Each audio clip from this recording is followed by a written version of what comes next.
तो बच्चों आज से हम लोग ह्यूमन फिजियोलॉजी पढ़ना स्टार्ट करेंगे। ह्यूमन फिजियोलॉजी, ठीक। और ह्यूमन फिजियोलॉजी में हम पहला चैप्टर जो पढ़ने जा रहे हैं उसका नाम है body fluids and circulation. Body fluids and circulation,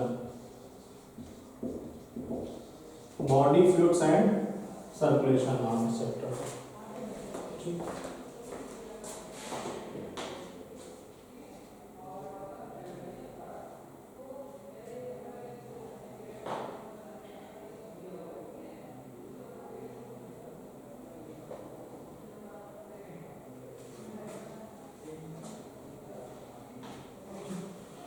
तो देखिए बॉडी फ्लूइड्स एंड सर्कुलेशन में हम ये पढ़ेंगे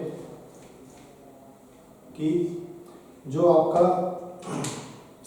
वैस्कुलर कनेक्टिव टिश्यू है, vascular connective tissue, vascular connective tissue, ठीक। तो वैस्कुलर कनेक्टिव टिश्यू हम लोग समझेंगे कि वैस्कुलर कनेक्टिव टिश्यू क्या होते हैं। एक्चुअली में दो प्रकार के आपके वैस्कुलर कनेक्टिव टिश्यू हैं, ठीक है ना।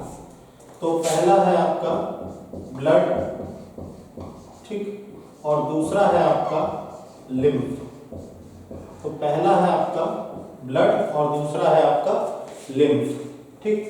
अब सबसे पहले हम लोग पढ़ेंगे ब्लड के बारे में। सबसे पहले हम लोग पढ़ेंगे ब्लड के बारे में। तो सबसे पहले आप ये समझिए कि जो स्टडी ऑफ ब्लड है उसको क्या कहते हैं। ब्लड की स्टडी को हम कहते हैं हीमेटोलॉजी, क्योंकि यहाँ पे हीम नाम का एक प्रोटीन होता है ब्लड में, ठीक।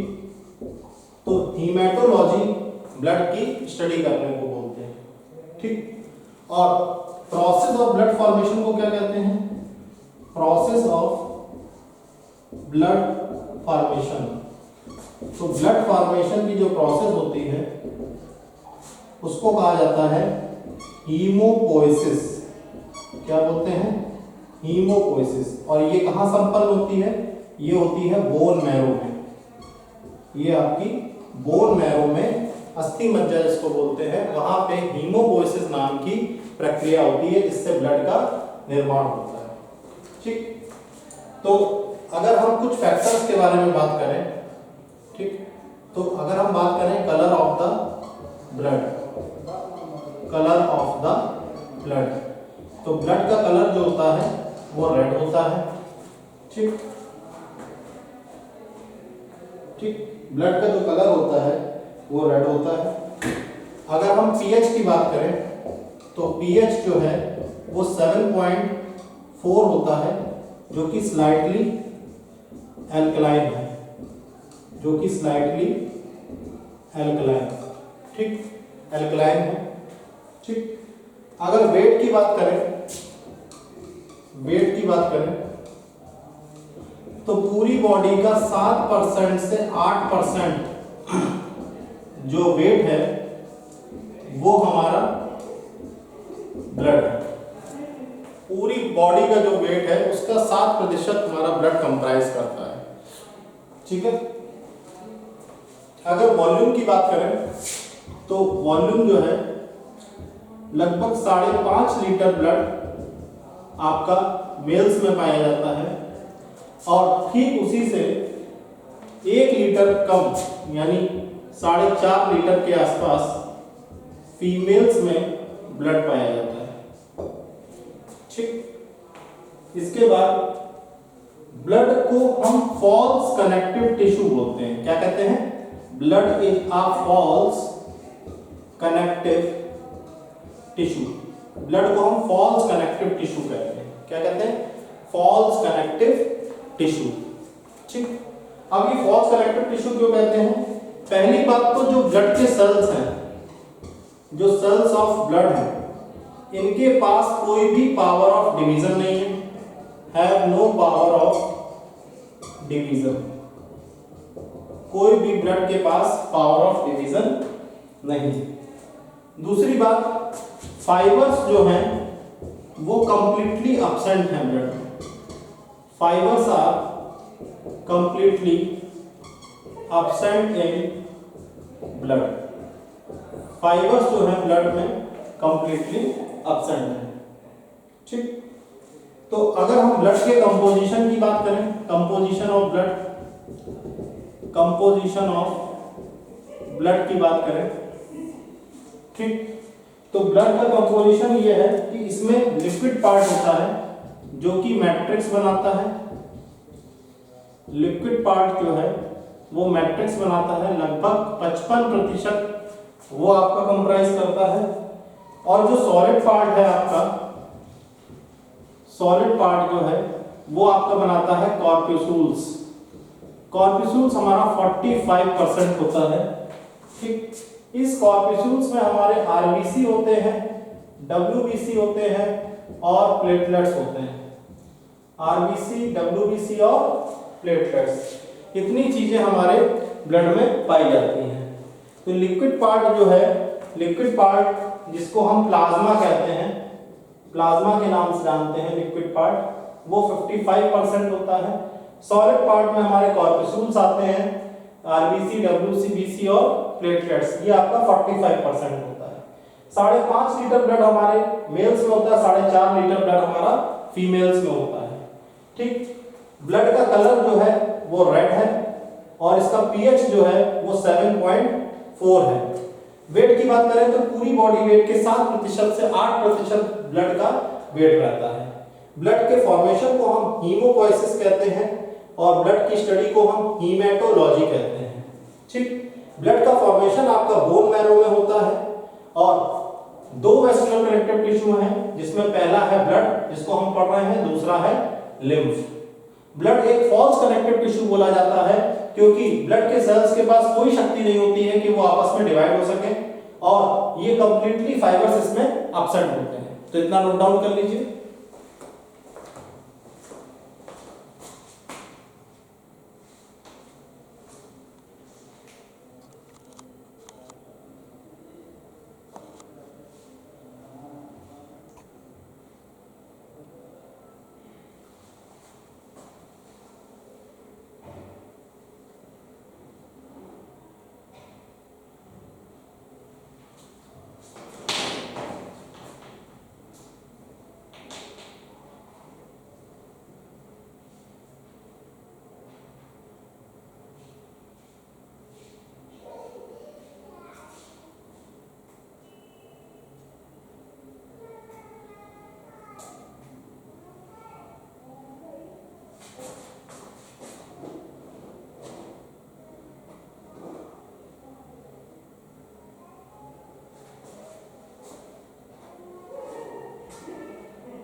इसको हम कहते हैं प्लाज्मा। ठीक, इसको हम बोलते हैं प्लाज्मा। तो देखिए जो ब्लड का मैट्रिक्स होता है इसको हम प्लाज्मा के नाम से जानते हैं। Matrix of the blood is called as plasma. जो ब्लड का मैट्रिक्स है इसको हम प्लाज्मा के नाम से जानते हैं। Matrix of the blood is called as plasma. ठीक, तो इसको हम प्लाज्मा के नाम से जानते हैं।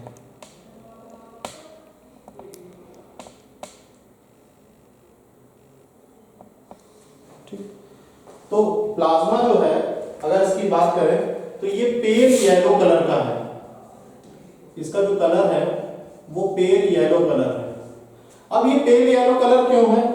इसका सिर्फ और सिर्फ कारण है बिलिरुबिन। बिलिरुबिन नाम का पिगमेंट यहाँ पे होता है जिसकी वजह से आपका ये पेल येलो कलर का होता है।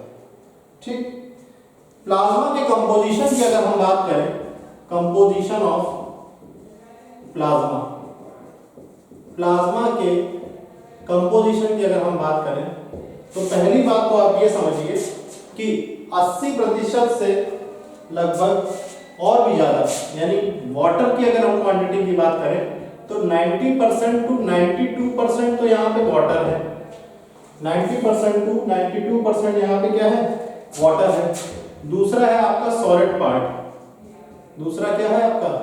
Solid part. सॉलिड पार्ट कितना है? 8% से 10%। 8% से 10% के आसपास आपका सॉलिड पार्ट है। ठीक, फिर बात आती है organic part of plasma. Organic part of plasma कितना होता है? ऑर्गेनिक पार्ट ऑफ प्लाज्मा के बारे में अगर हम बात करें तो लगभग 7% से 9% ऑर्गेनिक पार्ट ऑफ प्लाज्मा होता है। ठीक, अब ये जो ऑर्गेनिक पार्ट ऑफ प्लाज्मा है इसमें सबसे पहला हमारा आता है प्रोटीन्स। सबसे पहला हमारा इसमें आता है पार्ट प्रोटीन्स। तो देखिए प्रोटीन्स लगभग 6% से 7% मैक्सिमम होता है। 7% मैक्सिमम होता है। ठीक, इसमें सबसे पहला आपका जो प्रोटीन आता है वो है आपका एल्ब्यूमिन। ठीक, क्या आता है? एल्ब्यूमिन। एल्ब्यूमिन कितना है? 4%। एल्ब्यूमिन कितना है? 4% है मैक्सिमम। ठीक, ये प्रोटीन की अगर हम बात करें तो ये प्रोटीन पैदा होता है, प्रोड्यूस होता है और सिंथेसाइज होता है आपका लीवर के द्वारा। Synthesised by liver, produced and synthesised by liver. ठीक, सबसे छोटा प्रोटीन है यानी स्मॉलेस्ट प्लाज्मा प्रोटीन है। सबसे छोटा प्रोटीन है, स्मॉलेस्ट प्लाज्मा प्रोटीन है। ठीक, अगर हम बात करें एक और प्रोटीन की तो उसका नाम है ग्लोब्यूलिन। एक दूसरा प्रोटीन पाया जाता है जिसका नाम है आपका ग्लोब्यूलिन। ठीक,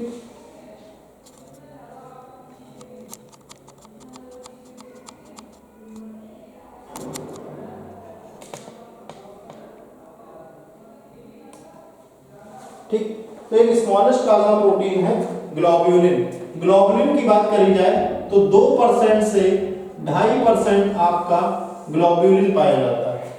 ठीक, और अगर हम बात करें कि आखिर में कितना रेशियो रहता है एल्ब्यूमिन और ग्लोब्यूलिन का, तो रेशियो की अगर हम बात करें तो एल्ब्यूमिन और ग्लोब्यूलिन का जो रेशियो है वो 2:1 रहता है। क्या रहता है? 2:1। 2 से 2:1। ठीक, यानी आपका एल्ब्यूमिन जो है वो ज्यादा होगा, ग्लोब्यूलिन ब्लड में कम होगा, प्लाज्मा में कम होगा। ठीक, तो ग्लोब्यूलिन की अगर बात की जाए कि आखिर में ग्लोब्यूलिन को कौन सीक्रेट कर रहा है, तो ग्लोब्यूलिन को भी आपका लीवर सीक्रेट करता है। यानी ग्लोब्यूलिन भी जो है आपका लीवर के द्वारा सीक्रेट होता है और इसके साथ साथ ये लिम्फॉइड ऑर्गन्स के द्वारा भी सीक्रेट किया जाता है। लिम्फॉइड ऑर्गन्स के द्वारा भी ये सीक्रेट किया जाता है। ठीक, तो ब्लड में अगर हम देखें तो ब्लड में टोटल 3 प्रकार के ग्लोब्यूलिन हैं। एक है आपका अल्फा ग्लोब्यूलिन, ठीक है, दूसरा है आपका बीटा ग्लोब्यूलिन और तीसरा है आपका गामा ग्लोब्यूलिन। 3 प्रकार के ग्लोब्यूलिन हैं, अल्फा ग्लोब्यूलिन, बीटा ग्लोब्यूलिन और गामा ग्लोब्यूलिन। 3 प्रकार के आपके ग्लोब्यूलिन हैं, ठीक।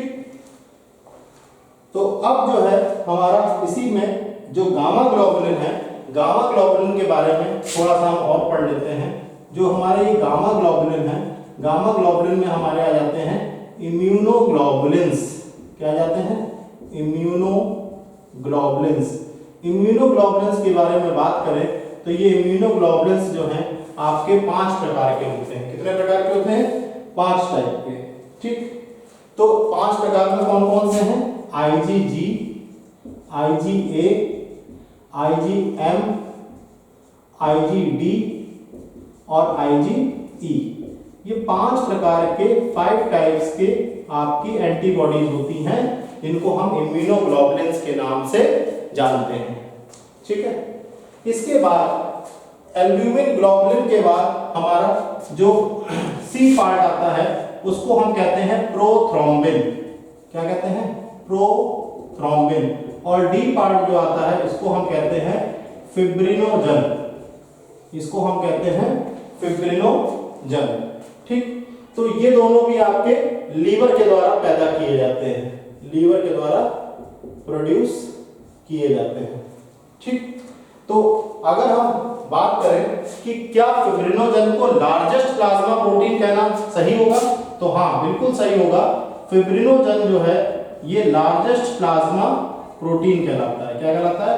लार्जेस्ट प्लाज्मा प्रोटीन बोला जाता है, इसको हम कहते हैं लार्जेस्ट प्लाज्मा प्रोटीन, ठीक।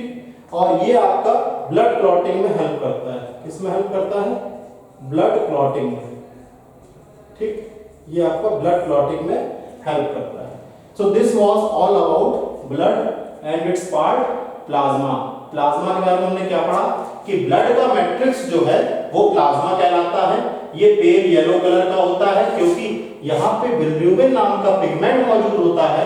प्लाज्मा के कंपोजिशन की अगर हम बात करें तो वाटर 90% से 92% होता है, सॉलिड पार्ट 8% से 10% होता है और ऑर्गेनिक पार्ट ऑफ प्लाज्मा में हमारे टोटल आपके लगभग 4 से 5 आपके पार्ट आते हैं। पहला है प्रोटीन जो कि 6% से 7% होता है, यानी एल्ब्यूमिन। में अगर प्रोटीन की बात करें तो एल्ब्यूमिन आ जाता है 4%, ठीक। उसके बाद आपका ग्लोब्यूलिन आ जाता है और एल्ब्यूमिन और ग्लोब्यूलिन दोनों आपके लीवर के द्वारा प्रोड्यूस किए जाते हैं। एल्ब्यूमिन हमारा स्मॉलेस्ट प्लाज्मा प्रोटीन है। इसी के साथ आपका जो ग्लोब्यूलिन है उसमें एक सबसे इंपॉर्टेंट है गामा ग्लोब्यूलिन जो कि इम्यूनोग्लोबुलिन्स यानी 5 प्रकार की एंटीबॉडीज होती है, IgG, IgA, IgM, IgD और IgE, ठीक। और इसके बाद एक प्रोथ्रोम्बिन होता है और फिब्रिनोजन होता है जो कि ब्लड क्लॉटिंग फैक्टर्स कहलाते हैं, जहां पे फिब्रिनोजन आपका लार्जेस्ट प्लाज्मा प्रोटीन कहलाता है। तो इतना आप नोट डाउन कर लीजिए।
ठीक, तो हम लोग पढ़ने जा रहे हैं आरबीसी यानी रेड ब्लड सेल्स।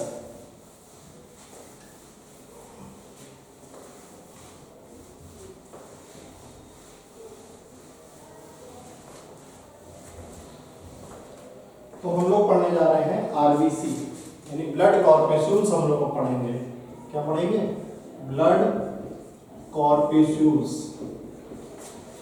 हम लोग पढ़ेंगे ब्लड कॉर्पेस्यूल्स। ब्लड कॉर्पेस्यूल्स में हम लोग क्या पढ़ेंगे? आरबीसी। आरबीसी आरबीसी क्या है? Red blood कॉर्पेस्यूल्स।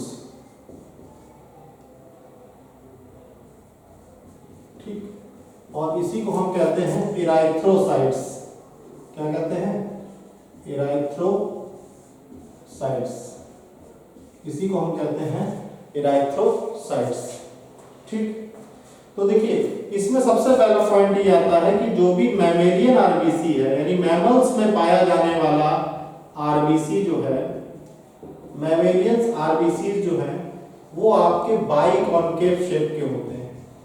कैसे शेप के होते हैं? बाइकॉन्केव शेप के होते हैं। बाइकॉन्केव शेप के साथ साथ ये आपके सर्कुलर होते हैं। ठीक, बाइकॉन्केव शेप के साथ साथ ये आपके सर्कुलर होते हैं और ये है आपके नॉन न्यूक्लिएटेड यानी इनमें कोई भी किसी प्रकार का भी न्यूक्लियस नहीं होता है। ठीक, तो कहा तो ये जाता है कि जब इनकी उत्पत्ति होती है यानी at the time of origin of RBC, at the time of origin of RBC nucleus is present.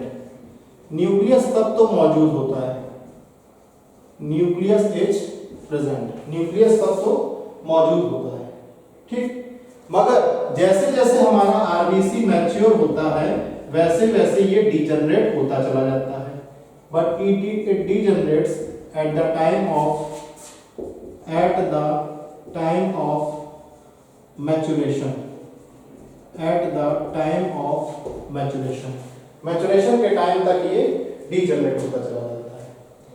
आखिर में जो ये बाइकॉन्केव शेप है, ये बाइकॉन्केव शेप जो आरबीसी का हम देखते हैं इससे हमको क्या लाभ मिलता है? देखिए जो ये बाइकॉन्केव शेप है आरबीसी का, इसके पीछे एक बहुत बड़ा रीजन है कि इससे आरबीसी का जो सरफेस एरिया है वो इंक्रीज हो जाता है।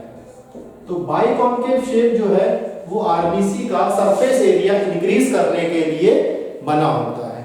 ठीक है, नेक्स्ट बात ये आती है कि अगर यहां पे न्यूक्लियस नहीं है, due to absence of nucleus, due to absence of nucleus, nucleus की absence की वजह से ज्यादा हीमोग्लोबिन जो है वो आपका आरबीसी में भरा जा सकता है। Can be filled in the RBC. RBC में ज्यादा से ज्यादा हीमोग्लोबिन भरा जा सकता है। ठीक, आरबीसी की जो प्लाज्मा मेम्ब्रेन है इसको हम डोनांस मेम्ब्रेन कहते हैं। Plasma membrane of RBC is called as Donnan's membrane. जो आरबीसी की आपकी प्लाज्मा मेम्ब्रेन होती है इसको हम कहते हैं डोनांस मेम्ब्रेन। क्या कहते हैं? डोनांस मेम्ब्रेन। इसको हम डोनांस मेम्ब्रेन के नाम से जानते हैं। ठीक, तो अगर हम बात करें तो ये जो डोनांस मेम्ब्रेन है तो ये कुछ आयंस के लिए तो परमिएबल है और कुछ आयंस के लिए ये इम्परमिएबल है। ठीक, कुछ आयंस को ये अलाउ करती है कि इसके थ्रू पास कर सके और कुछ आयंस को ये बिल्कुल नेग्लेक्ट कर देती है, मना कर देती है। तो वो कौन से आयंस हैं जो इसके थ्रू पास कर सकते हैं? तो एक है Cl- आयन और दूसरा है यानी क्लोराइड आयन और दूसरा है आपका बाइकार्बोनेट आयन। अगर यहाँ पे बात करें तो सोडियम आयन और पोटेशियम आयन कभी भी आरबीसी की प्लाज्मा मेम्ब्रेन से पास नहीं कर सकते हैं। ठीक, तो पांचवा पॉइंट हो गया कि प्लाज्मा मेम्ब्रेन जो होती है उसको हम डोनांस मेम्ब्रेन कहते हैं। ठीक, करें आरबीसी की, तो आरबीसी में आपका एंडोप्लाज्मिक रेटिक्यूलम नाम का कोई भी स्ट्रक्चर मौजूद नहीं होता है। तो यहाँ पे एंडोप्लाज्मिक रेटिक्यूलम आपका एब्सेंट होता है। एंडोप्लाज्मिक रेटिक्यूलम की अगर हम बात करें तो एंडोप्लाज्मिक रेटिक्यूलम पूरी तरीके से यहाँ पे एब्सेंट होता है। ठीक, तो अगर हम बात करें तो इसके एंडोस्केलेटन की, तो एंडोस्केलेटन आपका किससे बना होता है? So endoskeleton is formed of proteins, protein का बना होता है। एंडोस्केलेटन आपका बना होता है फैट्स का। ठीक, और इसके अलावा कोलेस्ट्रॉल का बना होता है, और ये कोलेस्ट्रॉल, प्रोटीन और फैट, ये तीनों चीज मिलके एक नेटवर्क बनाते हैं, फॉर्म्स अ नेटवर्क। ये एक नेटवर्क बनाते हैं और उस नेटवर्क का नाम है आपका स्ट्रोमेटिन। ठीक, इस नेटवर्क का नाम है स्ट्रोमेटिन। ठीक, और ये स्ट्रोमेटिन जो है एक प्रकार का स्पॉन्जी साइटोस्केलेटन कहलाता है। क्या कहलाता है? Spongy cytoskeleton. इसको हम स्पॉन्जी साइटोस्केलेटन के नाम से जानते हैं। ठीक, इतनी बात तो आपको समझ में आ गई होगी। देखिए, पहली बात, आरबीसी को हम बोलते हैं रेड ब्लड कॉर्पस्यूल्स या फिर इराइथ्रोसाइट्स। मैमेलियन आरबीसी बाइकॉन्केव होता है, सर्कुलर होता है, नॉन न्यूक्लिएटेड होता है। जब आरबीसी की उत्पत्ति होती है तब उसमें न्यूक्लियस मौजूद होता है, मगर जैसे जैसे ये मैच्योर होता है ये न्यूक्लियस विलुप्त होता चला जाता है, खत्म होता चला जाता है, डीजनरेट होता चला जाता है। जो बाइकॉन्केव शेप है आरबीसी की, वो सरफेस एरिया को इंक्रीज करती है। अगर न्यूक्लियस की एब्सेंस की अगर हम बात करें तो हीमोग्लोबिन यहाँ पे ज्यादा भरा जा सकता है आरबीसी में, और प्लाज्मा मेम्ब्रेन जो है आरबीसी की वो डोनांस मेम्ब्रेन कही जाती है।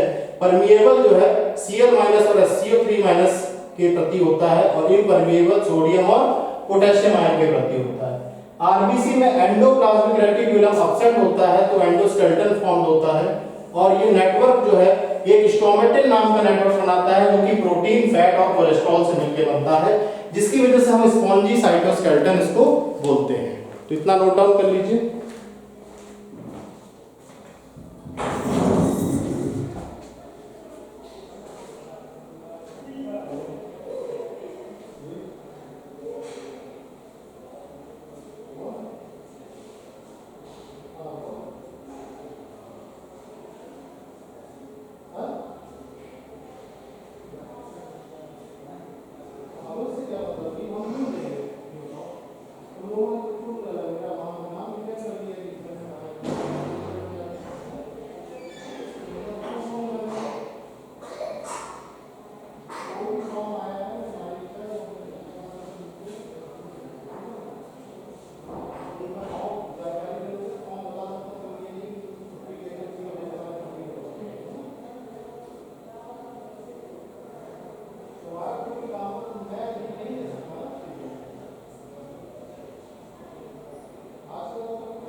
ठीक, तो आगे बढ़ते हैं। अब देखिए आरबीसी की अगर हम बात करें तो आरबीसी में एक आपका रेड कलर पिगमेंट होता है, ठीक है ना, एक रेड कलर पिगमेंट होता है, और इस रेड कलर पिगमेंट का नाम है हीमोग्लोबिन।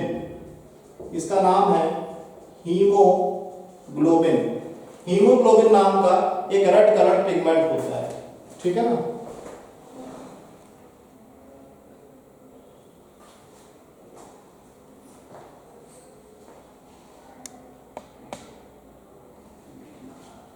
ठीक, अब ये रेड कलर पिगमेंट जो हीमोग्लोबिन है, ठीक, अगर देखा जाए एक आरबीसी में, अगर एक आरबीसी की बात करें तो लगभग 26.5 करोड़ आपके हीमोग्लोबिन के पिगमेंट होते हैं, ठीक है ना। 26.5 करोड़ आपके मॉलिक्यूल्स होते हैं एचबी के, मॉलिक्यूल्स ऑफ एचबी, ठीक। तो एचबी के मॉलिक्यूल्स होते हैं। अब ये हीमोग्लोबिन किससे बनता है? हीमोग्लोबिन की अगर हम बात करें तो ये हीमोग्लोबिन किससे बनता है, इसके बारे में देख लेते हैं। तो हीमोग्लोबिन जो है हीम नाम के एक प्रोटीन से बनता है जो कि 5% होता है, और हीम नाम का एक जो प्रोटीन है ये आपका 5% है, और जो ग्लोबिन है आपका 95% यहाँ पे ग्लोबिन है, ठीक। तो हीम जो ग्रुप है ये, इसको हम प्रोटीन बोलेंगे और इसको ग्रुप बोलेंगे। ये हीम एक ग्रुप है और ये आपका प्रोटीन है। तो हीम जो है आपका ये नॉन प्रोटीन पार्ट है, इसको हम नॉन प्रोटीन पार्ट बोलेंगे। तो हीम आखिर में किससे बनता है? हीम आपका दो चीजों से बनता है, एक यहाँ पे आयरन होता है और दूसरा होता है पॉरफायरिन, ठीक। तो आयरन और पॉरफायरिन से मिलके हमारा बनता है हीम, ठीक। तो आयरन यहाँ पे Fe++ के फॉर्म में प्रेजेंट होता है। Iron is present in the form of Fe++, iron is present in the form of Fe++, के फॉर्म में आयरन यहाँ पे मौजूद होता है, ठीक। इतनी बात आपको समझ में आ गई, ठीक। Each molecule of Hb, each molecule of Hb carries 4 molecules of O2, 4 molecules O2 के, 4 मॉलिक्यूल्स ऑफ O2, ठीक। Each molecule of Hb carries 4 molecules of O2, एक Hb का मॉलिक्यूल 4 मॉलिक्यूल्स ऑक्सीजन के कैरी करता है, ठीक।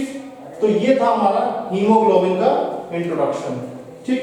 अगर हम बात करें साइज ऑफ आरबीसी की, अगर हम बात करें साइज ऑफ आरबीसी, ठीक, तो साइज ऑफ आरबीसी जो है वो आपका लगभग 7.5 माइक्रोन के आसपास होता है।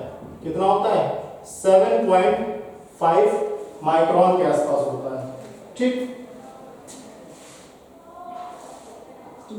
अब आरबीसी का जो साइज होता है, तो यहां पे अगर विटामिन B12 की कमी हो जाती है कई बार, ठीक है ना, विटामिन B12 की कमी हो जाती है, ठीक। तो इसकी वजह से जो साइज है इसका आरबीसी का वो काफी बड़ा हो जाता है, यानी लार्ज साइज का हो जाता है।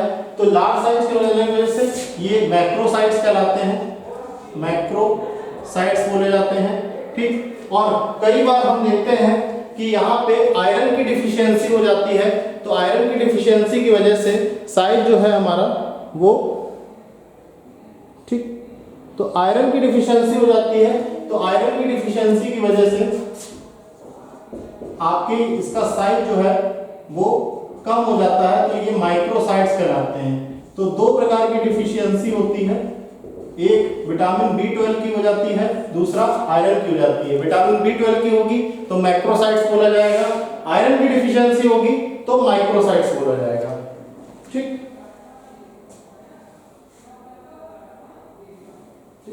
अगर हम बात करें लाइफ स्पैन ऑफ आरबीसी की, कि आरबीसी का लाइफ स्पैन क्या होता है, तो लाइफ स्पैन ऑफ आरबीसी की बात करें तो आरबीसी का लाइफ स्पैन लगभग 120 दिन का होता है। कितने दिन का होता है? 120 दिन का, ठीक। अगर हम बात करें कि आरबीसी काउंट की बात करें, आरबीसी काउंट कितना है, तो मेल्स में अगर हम बात करें तो 5.5 मिलियन आरबीसी काउंट होता है, और फीमेल्स में अगर हम बात करें तो यही आरबीसी काउंट आपका 4.5 मिलियन के आसपास होता है। तो 5.5 मिलियन मेल्स में होता है और 4.5 मिलियन आपका फीमेल्स में होता है, ठीक। तो इसी के साथ हमारा आरबीसी खत्म होता है। आज की क्लास आपकी ओवर होती है। कल हम लोग जो नेक्स्ट क्लास है मंडे की, उसमें WBC पढ़ेंगे, प्लेटलेट्स पढ़ेंगे, ब्लड क्लॉटिंग पढ़ेंगे, बहुत अच्छे अच्छे टॉपिक पढ़ेंगे। तो आप इसको नोट डाउन कर लीजिए। ठीक, thank you class for today's time.